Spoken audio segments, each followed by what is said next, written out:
วันนี้จะไม่ร้องไห้ไม่ต้องห่วงวันนี้เป็นปีไม่ต้องร้อง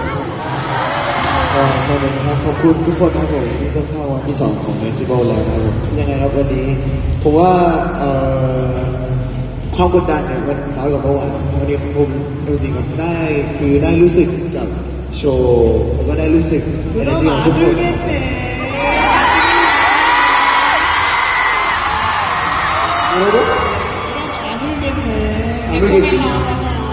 คือวันนี้ผมก็แบบเขาเรียกว่าอะไรได้ซึมซับ energy ของหลายๆคนนะครับผมคือได้รู้สึกมากกว่าเมื่อวานวันนี้ก็เลยเอาจริงๆเป็นวันที่มีความสุขมากๆเลยขอบคุณทุกคนมากๆเลยนะครับ